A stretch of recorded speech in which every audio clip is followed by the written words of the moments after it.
Capítulo 12. Los misterios de Eleusis. 96. El mito, Perséfone en los infiernos. Dichoso el hombre que, viviendo en su tierra, ha contemplado estos misterios, exclama el autor del himno a Deméter, pero el que no ha sido iniciado y el que no ha tomado parte en los ritos no poseerán después de la muerte las cosas buenas de allá, en las sombrías moradas, vv. 480 a 482. El himno homérico a Deméter relata a la vez el mito central de las dos diosas y la fundación de los misterios de Eleusis. Mientras cortaba flores en la llanura de Nisa, Coré, Perséfone, la hija de Deméter, fue raptada por Plutón, Hades, dios de los infiernos. Durante 9 días la buscó Deméter, y en todo ese tiempo no probó la ambrosía. Finalmente, Helios le dice la verdad: ha sido designio de Zeus casar a Coré con su hermano Plutón. Transida de amargura y llena de ira contra el rey de los dioses, Deméter decidió no regresar al Olimpo. Bajo la apariencia de una anciana, se dirigió a Eleusis y se sentó junto al pozo de las vírgenes. Interrogada por la hija del rey, Queleo, la diosa declaró que su nombre era Doso y que acababa de escapar de manos de los piratas que por fuerza la habían sacado de Creta. Aceptó la invitación de ser nodriza del hijo recién nacido de la reina Metaneira. Pero al penetrar en el palacio, la diosa se sentó en un taburete y permaneció mucho rato silenciosa, manteniendo el velo sobre su rostro. Finalmente, una criada, Yambé, logró hacerle reír con sus chocarrerías. Deméter rechazó la copa de rojo vino que le ofrecía Metaneira y pidió el quiquen, una papilla hecha de harina de cebada, agua y poleo. Deméter no amamantó a Demofón. En vez de ello lo frotaba con ambrosía y por las noches lo revolvía, como un tizón, en el fuego. El niño empezó a parecerse cada vez más a un dios. En efecto, Deméter pretendía hacerle inmortal y eternamente joven. Pero una noche Metaneira descubrió a su hijo en la hoguera y comenzó a lanzar lamentos. Hombres ignorantes, insensatos, que no sabéis distinguir vuestra suerte ni vuestra desgracia. V256, exclamó Deméter. Demofón ya no podría evitar la muerte. La diosa se alzó entonces en todo su esplendor, mientras de su cuerpo emanaba una luz cegadora. Pidió que se le construyera un gran templo y un altar debajo, donde ella misma enseñaría sus ritos a los humanos, vv. 271 y 6. Luego abandonó el palacio. Una vez construido el santuario, Deméter se retira a su interior, consumida del deseo de ver a su hija. Provoca entonces una terrible sequía que hace estragos en la tierra, vv. 304 y 6. En vano envía Zeus mensajeros para suplicar a la diosa que retorne entre los inmortales. Deméter responde que no volverá a poner el pie en el Olimpo y que no dejará crecer la vegetación hasta que vea de nuevo a su hija. Zeus no tuvo más remedio que pedir a Plutón que devolviera a Perséfone, a lo que accedió el soberano de los infiernos. Pero logró introducir en la boca de Perséfone un grano de granada, forzándola a tragarlo. Con ello se aseguró el retorno anual de Perséfone durante 4 meses al lado de su esposo, 1. Una vez recuperada su hija, Deméter accedió a volver junto a los dioses y la tierra recuperó milagrosamente su verdor.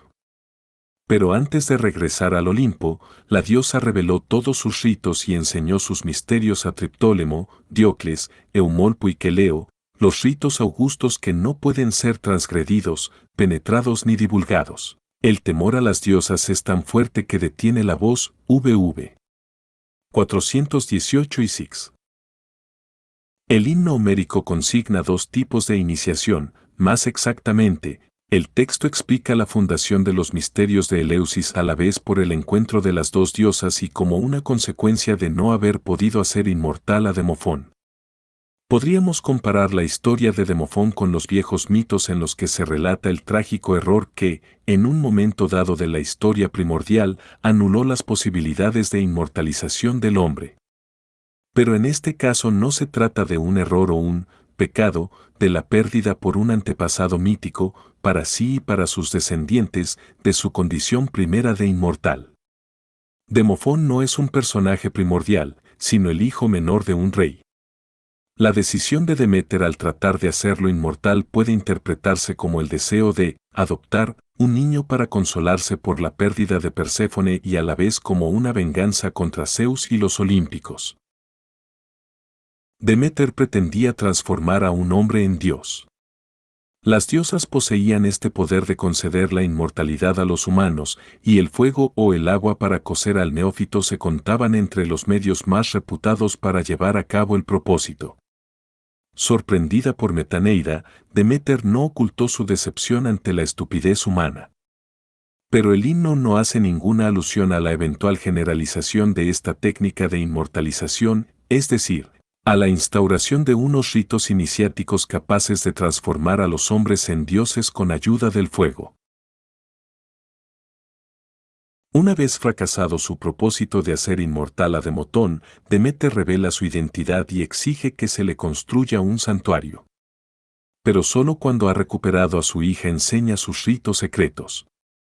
La iniciación de tipo mistérico se diferenciaba netamente de aquella otra que había sido interrumpida por la presencia de Metaneira. El iniciado en los misterios de Eleusis no conseguía la inmortalidad. El santuario de Eleusis quedaba iluminado en un determinado momento por un gran fuego. Pero si bien conocemos algunos casos de cremación, es poco probable que el fuego desempeñara un papel directo en las iniciaciones. Lo poco que sabemos sobre las ceremonias secretas indica que el misterio central implicaba la presencia de las dos diosas. Mediante la iniciación se modificaba la condición humana, pero en un sentido muy distinto de la transmutación fallida de Demofón.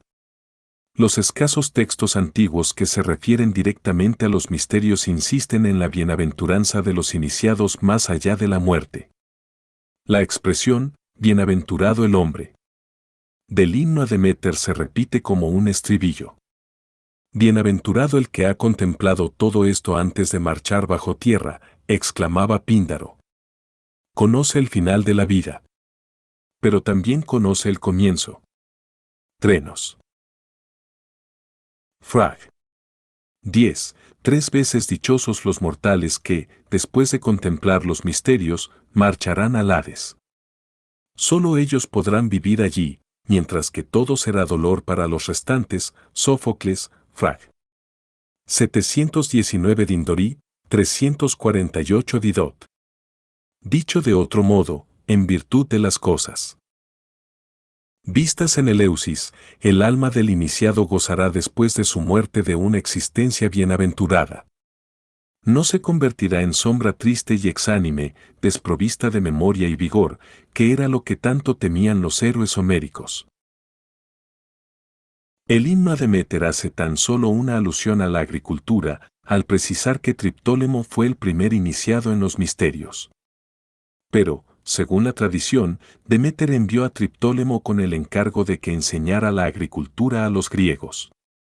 Algunos autores han explicado la terrible sequía como una consecuencia del descenso de Perséfone, diosa de la vegetación, a los infiernos.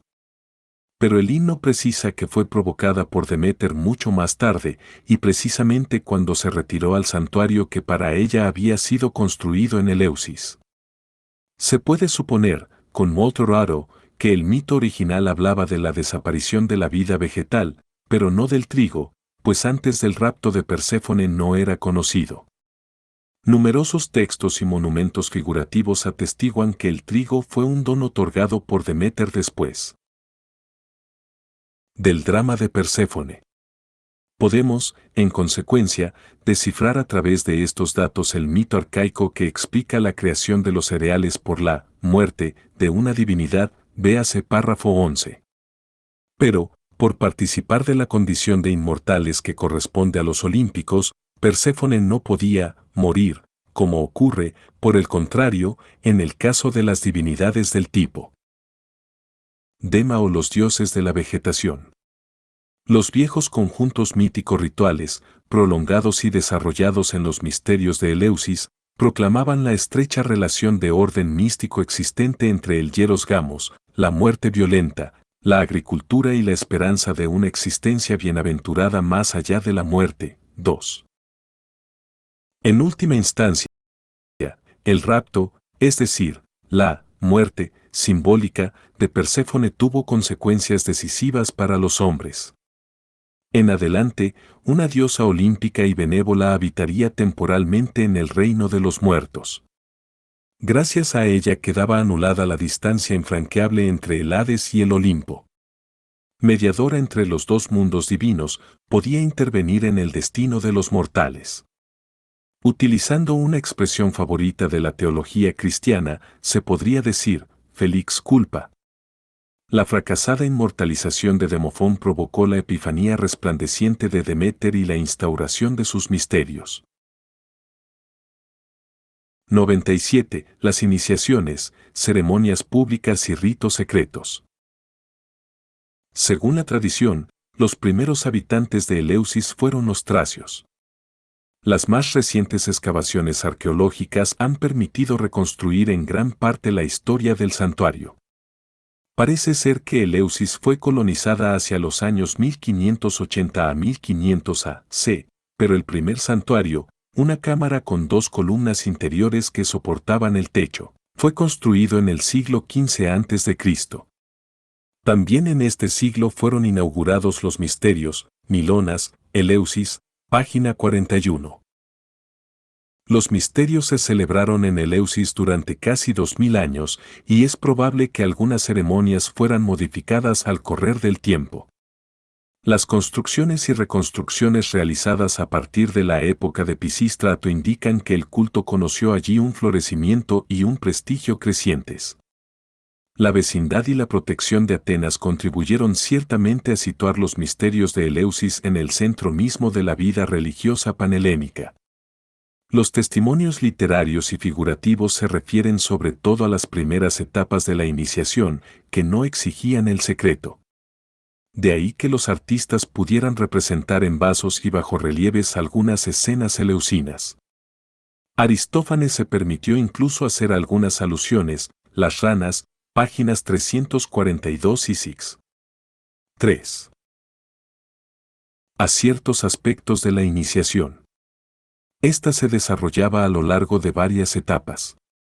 Se distinguen los pequeños misterios, los ritos de los grandes misterios. Telet y la experiencia final, epopeya. Los verdaderos secretos de la telet y la epopeya jamás fueron divulgados. Los pequeños misterios se celebraban habitualmente una vez cada año, en primavera, durante el mes de Antesterion. Las correspondientes ceremonias tenían lugar en Agras, un suburbio de Atenas, y comprendían una serie de ritos, ayunos, purificaciones, sacrificios, que se realizaban bajo la dirección de un mistagogo. Es probable que los aspirantes a la iniciación reactualizasen algunos episodios del mito de las dos diosas. También una vez por año, en el mes de Boedromion, septiembre-octubre, se celebraban los grandes misterios. Las ceremonias duraban 8 días, todos los que tenían las manos puras y hablaban el griego, mujeres y esclavos incluidos, tenían derecho a participar en ellas, evidentemente con tal de que hubieran pasado por los ritos preliminares celebrados en Agras durante la primavera. El primer día se celebraba la fiesta en el Eleusinión de Atenas, al que habían sido llevados solemnemente la víspera los objetos sagrados, y era, desde Eleusis. El segundo día se organizaba una procesión hacia el mar. Cada uno de los aspirantes, acompañado de un tutor, llevaba en brazos un lechón que lavaba en las aguas del mar y sacrificaba al regresar a Atenas. Al día siguiente, en presencia de los representantes del templo ateniense y de las demás ciudades, el arconte rey y su esposa efectuaban el gran sacrificio. El día quinto marcaba la culminación de las ceremonias públicas. Al alba partía de Atenas una gran procesión. Los neófitos, sus tutores y numerosos atenienses acompañaban a las sacerdotisas que portaban los hiera. Cuando caía la tarde, la procesión atravesaba un puente que había sobre el Queficio, En aquel punto, unos hombres disfrazados con máscaras lanzaban insultos contra los ciudadanos más importantes. 4. Al anochecer, se encendían las antorchas y los peregrinos penetraban en el patio exterior del santuario. Una parte de la noche se dedicaba a las danzas y las canciones en honor de las diosas.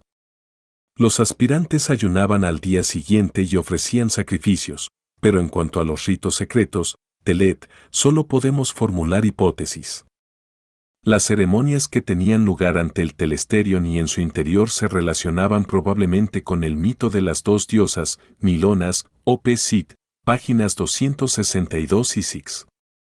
Sabemos que los mistes, con antorchas en las manos, imitaban las idas y venidas de Deméter en busca de Coré, con sus teas encendidas. 5. Enseguida nos referiremos a los esfuerzos realizados por penetrar el secreto de la Telet. Digamos también que algunas ceremonias incluían legomena, breves fórmulas litúrgicas o invocaciones de las que no tenemos otras noticias, de ahí que la iniciación estuviera vedada a los que no sabían hablar griego. Nada sabemos acerca de los ritos que se celebraban durante el segundo día de estancia en Eleusis. Es probable que durante la noche tuviera lugar el acto culminante de la iniciación, la visión suprema, la epopteia, accesible únicamente a los que llevaban ya un año de iniciados. El día siguiente se dedicaba sobre todo a los ritos y libaciones por los muertos. Al noveno y último día de la ceremonia, los mistes regresaban a Atenas. 98. ¿Podemos conocer los misterios? En sus esfuerzos por penetrar el secreto de la Telet y la epopteia, los investigadores se han servido no solo de las alusiones de los autores antiguos, sino que igualmente han recurrido a las noticias transmitidas por los apologistas cristianos. Los datos aportados por estos últimos han de ser examinados con cautela, pero no pueden ser ignorados. Desde Foucault se cita a menudo un pasaje de Temistio, recogido por Plutarco y conservado por Estobeo, en el que se comparan las experiencias del alma inmediatamente después de la muerte con las pruebas a que es sometido el iniciado en los grandes misterios. Al principio, este anda errante en medio de las tinieblas y sufre toda suerte de terrores. Luego, de pronto, se siente inundado por una luz maravillosa y descubre lugares puros y praderas, oye voces y ritmos de danza. El iniciado, sobre cuya cabeza reposa una corona, se une a los hombres puros y santos, contempla a los no iniciados, que se arraciman en el fango y la niebla, hundidos en la miseria por el temor a la muerte y la desconfianza ante el más allá, pues no esperan ser felices después de su tránsito. Estobeo, 4, página 107, Meineke. Foucault estimaba que los ritos Dromena incluían una marcha en las tinieblas, diversas apariciones terroríficas y la penetración repentina de los mistes en una pradera iluminada. Pero el testimonio de Temistio es tardío y refleja más bien las ideas órficas. 6. Las excavaciones del santuario de Deméter y del Telesterion han demostrado que no había cámaras subterráneas por las que los mistes pudieran descender ritualmente a los infiernos. 7. Se ha intentado también reconstruir el ritual de iniciación a partir de la fórmula secreta, el sintema o consigna de los mistes. Transmitida por Clemente de Alejandría, Protréptico, 2, 21,2, he ayunado, he bebido el quiquen, he tomado el cestillo, y después de haberlo manipulado, he puesto en el canasto, y luego volviendo a tomar el canasto, he vuelto a poner en el cestillo. Algunos autores estiman que solo las dos primeras proposiciones pertenecen a la fórmula eleusina. En efecto, se refieren a dos episodios bien conocidos, el ayuno de Deméter y la absorción del quiquen. El resto del sintema resulta enigmático. Varios investigadores han creído posible identificar el contenido del cestillo y del canasto. Se trataría de una reproducción de la matriz o de un falo, de una serpiente o de unos pasteles en forma de órganos sexuales. Ninguna de estas hipótesis resulta convincente. Es posible que los recipientes contuvieran objetos o reliquias de los tiempos arcaicos relacionados con una simbología sexual característica de los cultos agrarios. Lo cierto es, sin embargo, que en Eleusis revelaba Deméter una dimensión religiosa distinta de la que se manifestaba en su culto público. Por otra parte, resulta difícil admitir que también los niños que se disponían a ser iniciados participasen en tal ceremonia. También ha de tenerse en cuenta que si interpretamos el rito al que hace referencia él, sin tema a través del simbolismo de un nacimiento o un renacimiento místico, la iniciación debería finalizar precisamente en este momento. En tal caso no se entiende bien el significado y la necesidad de la experiencia final, la epopeya. De todas maneras, los testimonios referentes a los hiera ocultos en los recipientes indican que eran mostrados solemnemente, no que fueran manipulados. Es probable, en consecuencia, y de acuerdo con G. H. Prinsheim, Nilsson y Milonas, que el sin tema se refiera a otras ceremonias atestiguadas para una época mucho más tardía, la helenística, celebradas en honor de Deméter. Véanse Milonas, Op. Cit., páginas 306 y número 39. Se ha supuesto que los mistes participaban en un banquete sagrado, y ello resulta plausible.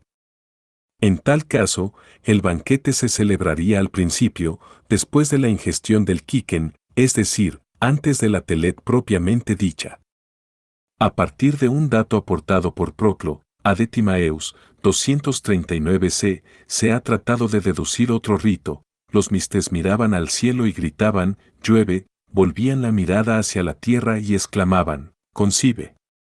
Hipólito, Filosopumena, v. 7.34, afirma que estas dos palabras entrañaban el gran secreto de los misterios. Se trata ciertamente de una fórmula ritual relacionada con el hieros gamos característico de los cultos de la vegetación, pero, si es cierto que era pronunciada en Eleusis, no lo sería en secreto, ya que las mismas palabras figuraban en la inscripción de un pozo que había cerca de la puerta de Pilón en Atenas. El obispo Asterio nos ha transmitido una noticia realmente extraña. Vivió este personaje hacia el año 440, cuando el cristianismo se había convertido ya en religión oficial del imperio, lo que equivale a decir que el obispo no tenía por qué sentir temor alguno a los posibles desmentidos por parte de los paganos. Asterio habla de un pasadizo subterráneo invadido por la oscuridad en el que tenía lugar el encuentro solemne entre el hierofante y la sacerdotisa, de antorchas que se apagaban y de la turba inmensa que cree que su salvación depende de lo que los dos hacen en las tinieblas. 8. Pero en el telesterio no ha sido descubierta ninguna cámara subterránea, catabación. A pesar de que las excavaciones han llegado por todas partes a la roca viva. Es más probable que Asterio se refiera a los misterios que durante la época helenística se celebraban en el Eleusión de Alejandría. De todos modos, si realmente se hubiera practicado el hieros gamos, se entendería mal que Clemente, después de hablar de Eleusis, llamara a Cristo el verdadero hierofante. Hipólito añadió en el siglo II otras dos noticias, Filosopoumena, v. 38 a 41. Afirma que se mostraba a los epoptai, en medio de un solemne silencio, una espiga de trigo. Añade que, durante la noche, ante un fuego deslumbrante con que se celebran los grandes e inefables misterios, exclama el hierofante, la sagrada Brimo ha engendrado un niño sagrado, Brimos, es decir, la poderosa ha dado el ser al poderoso. Parece dudosa la presentación solemne de una espiga de trigo a los mistes, ya que se supone que estos habían llevado consigo precisamente espigas del mismo grano, y más si se tiene en cuenta que en numerosos monumentos de Eleusis aparecen esculpidas las espigas de trigo. Ciertamente, Deméter era la diosa del trigo, y Triptólemo figura en el complejo mítico ritual de Eleusis. Pero resulta difícil creer que la presentación de una espiga tierna constituyera uno de los grandes secretos de la epopeya, salvo que se admita la interpretación de Walter Otto, que habla de un milagro, específico de los misterios de Eleusis. La espiga de trigo que crece y madura con una rapidez sobrenatural forma parte de los misterios de Deméter, del mismo modo que la vid que se desarrolla en unas pocas horas forma también parte de los misterios de Dioniso. Op. Cit. Página 25. Hipólito afirma, sin embargo, que la espiga cortada se considera entre los frigios un misterio copiado más tarde por los atenienses. Es posible, por tanto, que el escritor cristiano transfiriera a Eleusis algo que sabía en relación con los misterios de Atis, dios que, según Hipólito, era llamado por los frigios la espiga tierna de trigo. En cuanto a los vocablos brimo y brimos, es posible que sean de origen tracio. Brimo sirve especialmente para designar a la reina de los muertos, en consecuencia, su nombre puede ser aplicado a Coré y a Hécate lo mismo que a Deméter. Según Querini, el hierofante proclamaba que la diosa de la muerte había engendrado un hijo en el fuego. 9. En todo caso, sabemos que la visión final, la epopteía, se efectuaba en medio de una luz deslumbradora. Numerosos autores antiguos hablan del fuego que ardía en una pequeña construcción, Anactoron, cuyas llamas y humareda, que se escapaban por una abertura del techo, eran visibles desde lejos. En un papiro de la época de Adriano, Heracles habla así al hierofante: he sido iniciado hace mucho tiempo, o en otro lugar. He visto el fuego, y he visto a Coré, véase Querini, páginas 83 a 84. Según Apolodoro de Atenas, cuando el hierofante evocaba a Coré, hacía sonar un gong de bronce, y el contexto da a entender que el reino de los muertos saltaba en pedazos. W. Otto, página 27. 99. Secretos y misterios. Puede admitirse que la epifanía de Perséfone y la reunión con su madre constituían el episodio central de la epopteía, y que la experiencia religiosa decisiva era suscitada justamente por la presencia de las diosas. No sabemos de qué modo se realizaba esta reunión ni lo que seguía a continuación. Ignoramos igualmente por qué motivo se creía que aquella visión cambiaba radicalmente el destino ultraterreno de los iniciados. Pero no cabe duda de que el iniciado percibía un secreto divino que lo convertía en familiar de las diosas. En cierto sentido era adoptado por las divinidades eleusinas. 10. La iniciación revelaba a la vez la proximidad con el mundo divino y la continuidad entre la vida y la muerte. Ideas, ciertamente, compartidas por todas las religiones arcaicas de tipo agrario, pero rechazadas por la religiosidad olímpica.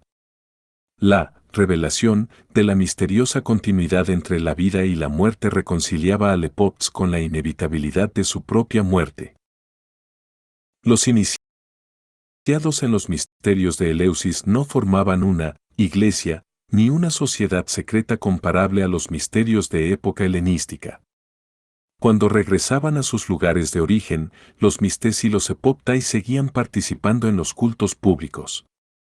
De hecho, los iniciados no volvían a reunirse sino después de morir, separados de la turba de los no iniciados.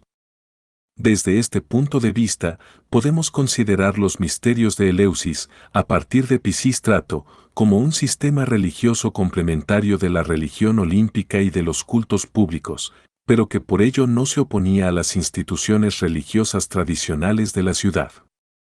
La principal aportación de Eleusis era de orden soteriológico, y de ahí que Atenas admitiera y patrocinara enseguida los misterios. Deméter era la más popular entre todas las diosas veneradas en todas las regiones y las colonias griegas. También era la más antigua, morfológicamente viene a ser una prolongación de las grandes diosas neolíticas. La antigüedad conoció otros misterios de Deméter, los más ilustres eran los de Andania y Licosura.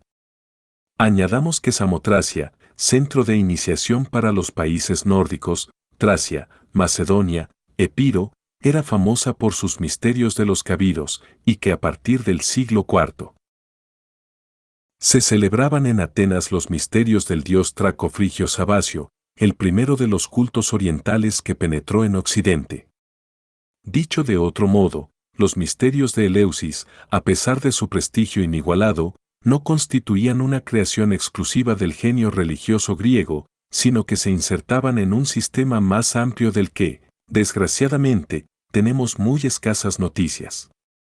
Porque estos misterios, al igual que los de la época helenística, presuponían unas iniciaciones que debían mantenerse secretas. El valor religioso y, en general, el valor cultural del secreto no han sido aún suficientemente estudiados. Todos los grandes descubrimientos e invenciones, agricultura, metalurgia, técnicas diversas, artes, etc., implicaban en sus comienzos el secreto. Se suponía que sólo los iniciados en los secretos del oficio estaban en condiciones de garantizar los buenos resultados de cualquiera de aquellas operaciones. Con el paso del tiempo, la iniciación en los arcanos de determinadas técnicas arcaicas se hizo accesible a toda la comunidad. Sin embargo, las respectivas técnicas no llegaron nunca a perder del todo su carácter sagrado. El ejemplo de la agricultura resulta particularmente instructivo. Algunos milenios después de su difusión en Europa, la agricultura todavía conservaba una estructura ritual, pero los secretos del oficio, es decir, las ceremonias destinadas a asegurar una abundante cosecha, se hicieron universalmente accesibles a través de una iniciación elemental.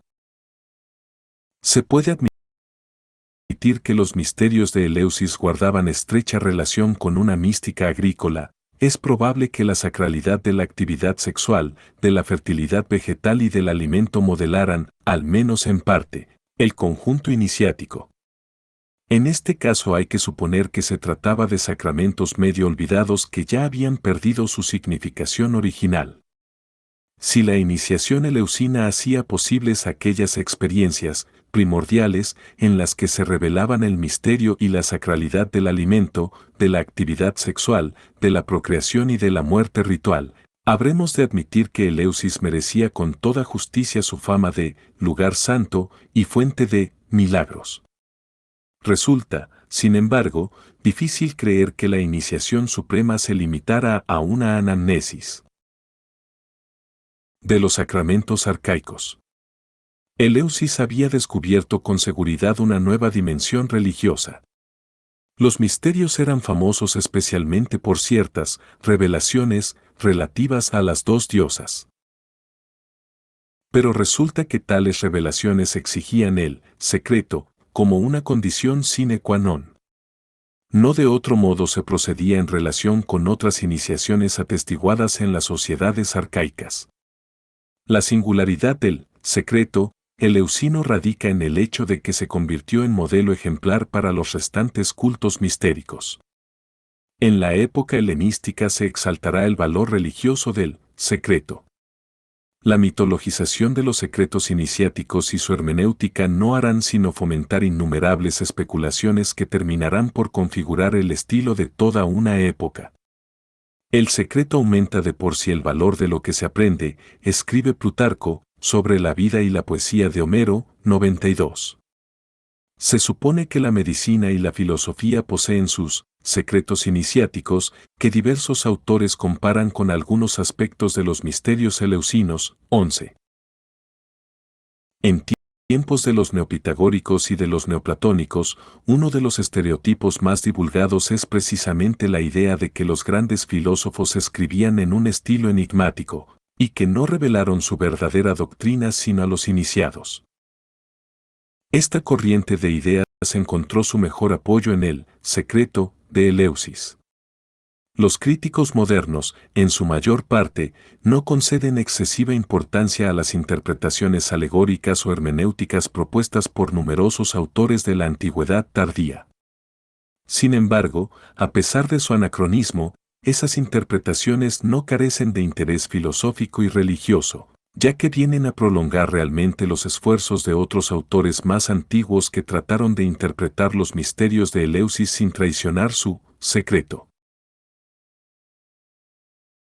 En resumidas cuentas, junto al papel capital que los misterios de Eleusis desempeñaron en la historia de la religiosidad griega, También aportaron indirectamente una contribución significativa a la historia de la cultura europea y en especial las interpretaciones del secreto iniciático. Su prestigio excepcional terminó por convertir a Eleusis en un símbolo de la religiosidad pagana. El incendio del santuario y la supresión de los misterios señalan el fin, oficial, del paganismo. 12. En realidad no significó su desaparición, sino únicamente su ocultación. En cuanto al secreto de Eleusis, todavía sigue espoleando la imaginación de los investigadores.